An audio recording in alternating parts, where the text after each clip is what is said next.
उत्तर प्रदेश के एक छोटे से टाउन सिंभौली से आने वाले मनीष अग्रवाल यूपी रोडवेज में कंडक्टर थे। बचपन से ही वो अमिताभ बच्चन की मिमिक्री किया करते थे। उनकी मिमिक्री देख के लोग कहते थे कि तुम्हें तो मुंबई जाना चाहिए।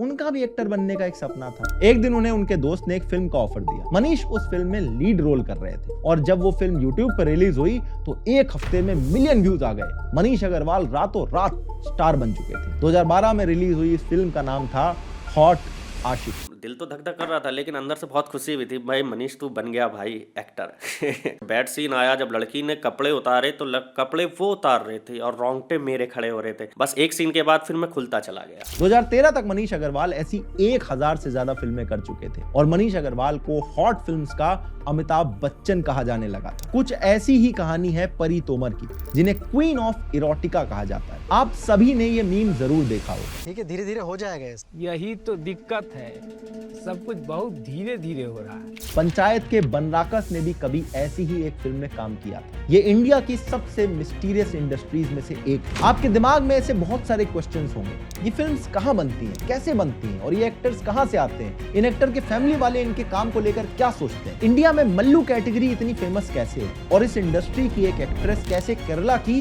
सबसे पॉपुलर स्टार बन गई? तो आइए देखते हैं ये इंडस्ट्री कैसे काम करती है और इन फिल्म्स के बिहाइंड द सीन्स में क्या चलता है। फिल्म और टीवी की जब बात आती है तो दिमाग में एक ही शहर का नाम आता है, मुंबई। आपको ये जान के शौक लगेगा कि इंडिया की सबसे ज्यादा सॉफ्ट मूवीज मेरठ में शूट होती है और इसे हॉट फिल्म्स का हब कहा जाता है। यस, ना ही तो मुंबई और ना ही नोएडा फिल्म सिटी, बल्कि दिल्ली एनसीआर का एक छोटा सा शहर मेरठ। उल्लू, कुकू, हॉट शॉट जैसे एप्स का नाम आप सबने सुना होगा। इन सब पर जितनी भी बी ग्रेड फिल्म्स अवेलेबल हैं, इनमें से मोस्टली मेरठ में शूट होती हैं। इन स्मॉल बजट फिल्म्स को रेंटेड अपार्टमेंट, फार्म हाउसेज और होटल रूम में शूट किया जाता है और ऐसे एक एपिसोड का बजट सिर्फ 1.5 से 2 लाख रुपए होता है। डीएसएलआर पर शूट होने वाली इन मूवीज में मोस्टली सेम स्टोरी लाइन होती है। वैसे तो इनकी कोई स्टोरी लाइन पे ध्यान देता नहीं है, लेकिन इनकी स्टोरीज मोस्टली डिलीवरी बॉय, नौकर और मालकिन, हस्बैंड का दोस्त, देवर भाभी, इन्हीं कैरेक्टर्स के अराउंड होती है। इन फिल्म्स में मोस्टली टियर 2 और 3 से आने वाले एक्टर्स काम करते हैं, जिनका सपना होता है कि एक दिन वो मुंबई जाके स्टार बन जाएंगे। उनके लिए इन फिल्म्स में काम करना बस एक स्टेपिंग स्टोन है। उन्हें लगता है कि कोई ना कोई इन फिल्म्स में उन्हें नोटिस करेगा और किसी बड़ी मूवी का रोल उन्हें मिल जाएगा। लेकिन ये जर्नी इतनी आसान नहीं होती,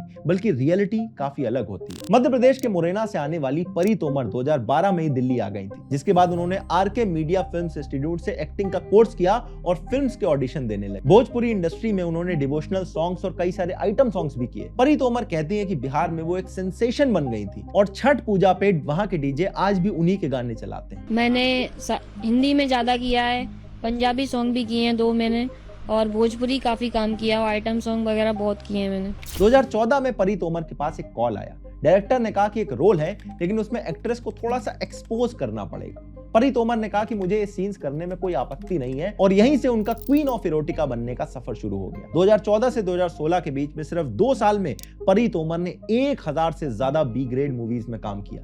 डीमोनेटाइजेशन पर उनकी एक फिल्म कैश नहीं तो ऐश नहीं रिलीज हुई थी, जिसको यूट्यूब पे 12 करोड़ व्यूज मिले और ये ट्रेंडिंग पे भी चली गई थी। इस फिल्म में उन्होंने एक बैंक मैनेजर की पड़ोसन का रोल किया था, जिसमें अपने पुराने नोट एक्सचेंज करवाने के लिए कुछ स्पेशल फेवर करने पड़ते हैं। परी दिन के 15,000 रुपए चार्ज करती थी और एक दिन में 10 से 15 बी ग्रेड शॉर्ट मूवीज को शूट करती थी और इसीलिए उन्हें क्वीन ऑफ इरोटिका भी कहा जाने लगा। नॉर्मल चार्ज मेरा 5000 रहता है पर डे, 5000 रुपए। फिर अगर बोल्ड है उनका तो 10-15 ऐसे ही कर देती हूँ। परी तोमर ने बताया कि उनके काम ने उनकी पर्सनल रिलेशनशिप्स को ज्यादा अफेक्ट नहीं करा। उन्होंने कहा कि जब वो लास्ट टाइम अपने होम टाउन गई थी तो एक स्कूल को इनॉग्रेट करने के लिए उन्हें एज चीफ गेस्ट बुलाया गया था। नवंबर 2016 में उन्होंने अपनी लास्ट इरोटिका मूवी शूट करी थी, जिसके बाद से वो कॉमेडी मूवीज करने लगी है और अब खुद का प्रोडक्शन हाउस भी खोल चुकी है। हालांकि इस इंडस्ट्री में काम करने वाले सारे एक्टर्स की ऐसी हैप्पी एंडिंग नहीं होती। रजत कुमार दिल्ली में थिएटर करते थे और क्राइम शोज में उनको छोटे मोटे रोल मिल जाते थे। 2015 में उनकी मीटिंग होती है अतुल शर्मा नाम के कास्टिंग डायरेक्टर से और उन्होंने रजत को different kind of movies offer कर दी। रजत ने पूछा कि डिफरेंट का क्या मतलब है, तो कास्टिंग डायरेक्टर ने बताया कि इन फिल्म्स में शर्ट उतारनी होगी और लड़की को किस भी करना होगा। यह ऑफर सुनते ही रजत के मन में तो लड्डू फूटने लगे। उन्होंने कहा कि मैं इंटीमेट सीन को विजुलाइज करने लगा और मैं हमेशा से ही अलग अलग लड़कियों के साथ काम करना चाहता था। अब जब करी तो मजा सा आने लगा और पैसे भी मिलने लगे ठीक ठाक, बिजी रहने लग गए। नए नए लोग मिलने लग गए, नई नई लड़कियां मिलने लग गई, बहुत बड़ा मजा आ रहा था। लेकिन इस टाइम पर उन्हें इसके कॉन्सिक्वेंसेस के बारे में कुछ नहीं पता था। शूट के पहले ही दिन रजत जब ईस्ट दिल्ली के कंजेस्टेड से अपार्टमेंट में गए तो उन्हें रियलाइज हो गया कि यहाँ किसी को उनके एक्टिंग टैलेंट से मतलब नहीं।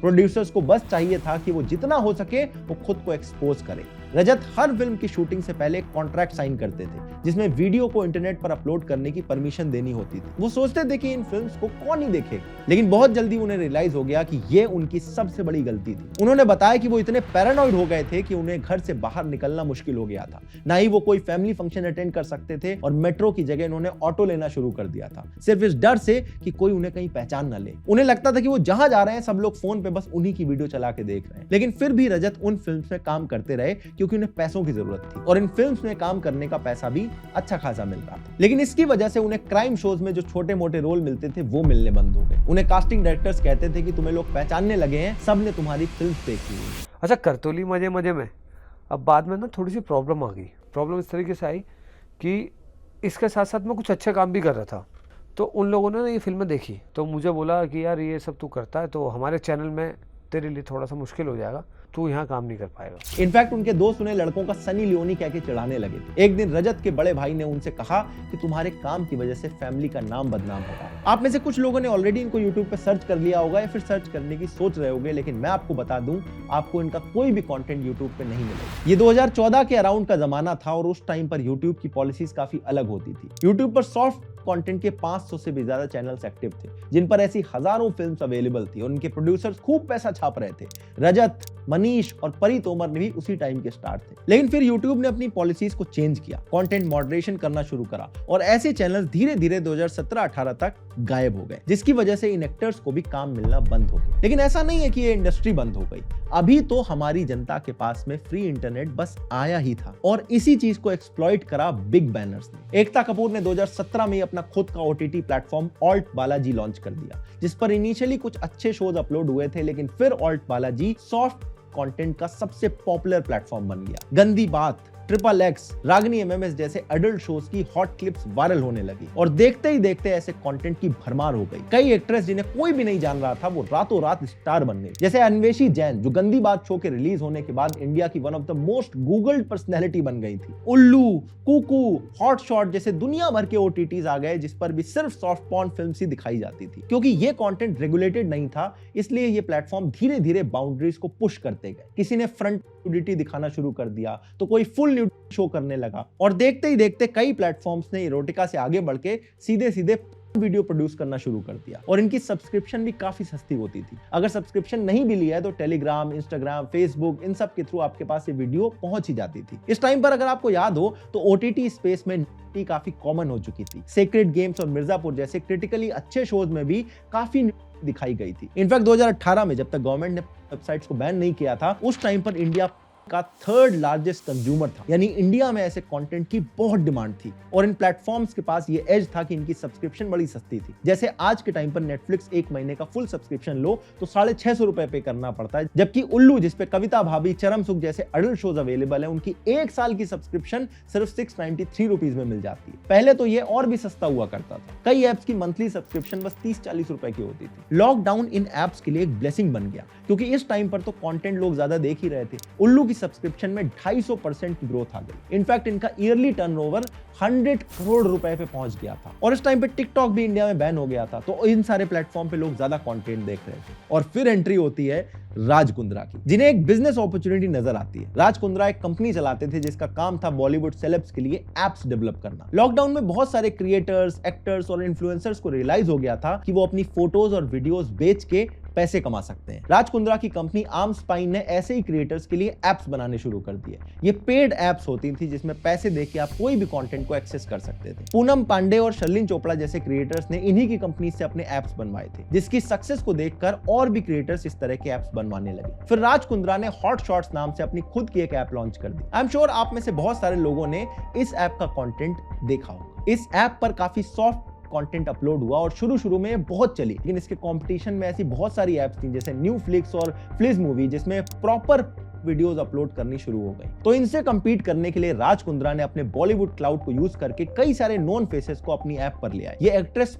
वीडियोस नहीं बना रही थी, लेकिन लोग रैंडम एक्टर्स की बजाय इन्हें देखना पसंद कर रहे थे। राज कुंद्रा को यहाँ पर एक बिजनेस मॉडल नजर आया। वो देख चुके थे कि टिकटॉक फॉर्मेट कितना पॉपुलर हो चुका है, लाइव स्ट्रीमिंग कितनी पॉपुलर हो चुकी है। इसीलिए राज कुंद्रा ने लॉन्च करी JL स्ट्रीमिंग। इस ऐप पर कोई भी ज्वाइन कर सकता था। उन्हें बस 10 दिन में मिनिमम 30 आवर्स के लिए लाइव स्ट्रीम करना होता था, जिससे वो डॉलर्स में पैसे कमा सकते थे। टिकटॉक इंडिया में ऑलरेडी बैन हो चुका था, इसलिए उसके कुछ इन्फ्लुएंसर्स ने इस ऐप को ज्वाइन कर लिया, लेकिन इनको जरूरत थी स्टार अपील की। इसलिए इन लोगों ने सोशल मीडिया के कई इन्फ्लुएंसर्स को कॉन्ट्रैक्ट करना शुरू कर दिया और कई सारे क्रिएटर्स को अपनी ऐप पे ले आए। क्रिएटर्स जितने ज्यादा कपड़े उतारते थे उतने ही ज्यादा पैसे कमाते थे। कुछ क्रिएटर्स ने तो दिन के लाखों रुपए कमाने शुरू कर दिए थे। जो देखने वाले लोग थे वो UPI के जरिए डायरेक्टली क्रिएटर को पेमेंट करते थे, जिससे कुछ कमीशन कंपनी के पास चला जाता था। बिजनेस सक्सेसफुल हो चुका था, लेकिन ये सक्सेस ज्यादा टाइम तक नहीं टिकी। साइबर सेल ने एक केस में राज कुंद्रा को अरेस्ट कर लिया। अब उनके ऊपर केस चल रहा है, जिसमें वो गहना वशिष्ठ जैसे एक्ट्रेसेस का नाम भी ले चुके हैं, जिन्हें एक फिल्म के 3 लाख रुपए मिलते थे। हॉटशॉट ऐप भी बंद हो चुकी है, लेकिन इसका कंटेंट अभी भी सर्कुलेट होता रहता है। इसके क्रिएटर्स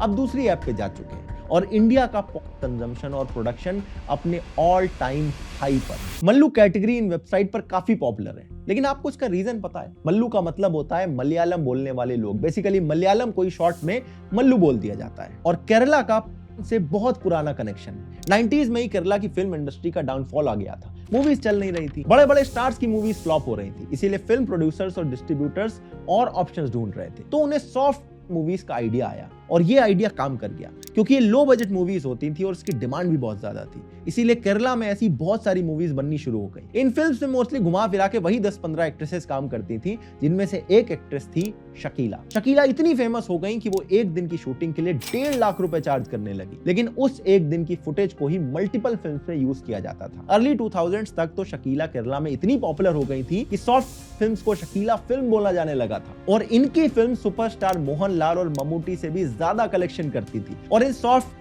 फिल्म्स को मल्लू फिल्म भी बोल देते थे। 2002 में उन्होंने अनाउंस कर दिया कि अब वो B ग्रेड मूवीज में काम नहीं करेंगे। इसके बाद उन्होंने कुछ फैमिली मूवीज में भी काम करा। 2013 में अपनी ऑटोबायोग्राफी लिखी और 2021 में कांग्रेस पार्टी ज्वाइन कर ली। इंडिया में लीगल नहीं है, इसलिए इस इंडस्ट्री के कई सारे ऐसे राज हैं जो आज भी कॉमन लोगों को पता नहीं है। सॉफ्ट इंडस्ट्री में काम करने वाले एक्टर्स के लिए तो ये कहा जाता है कि ये लोग अपनी मर्जी से ये सब करते हैं, उनके साथ मोस्टली कोई एक्सप्लॉयटेशन नहीं होता है, लेकिन ये बात इंडस्ट्री के लिए नहीं कही जा सकती। वेस्ट में जो इंडस्ट्री है उसमें हमने देखा है एक्ट्रेसेस के साथ कितनी एक्सप्लॉयटेशन होती है, बल्कि पिछले 1 साल में कई यंग स्टार्स की मिस्टीरियस डेथ भी हुई है। और इस इंडस्ट्री में ड्रग्स, चाइल्ड अब्यूज और ह्यूमन ट्रैफिकिंग भी बहुत कॉमन है। दूसरी तरफ ओनली फैंस जैसे प्लेटफॉर्म पर कुछ पैसों के चक्कर में यंग लड़कियां अपना फ्यूचर स्पॉइल कर रही हैं। और इंडिया में भी मुझे ये चीज काफी तेजी से बढ़ती हुई दिखाई दे रही है, जो एक काफी डरावने फ्यूचर का अंदेशा है। अगर ये वाला वीडियो आपको अच्छा लगा तो अगला वीडियो आपको और अच्छा लगेगा। स्क्रीन पे लगा दिया है, क्लिक करो और अभी देख डालो।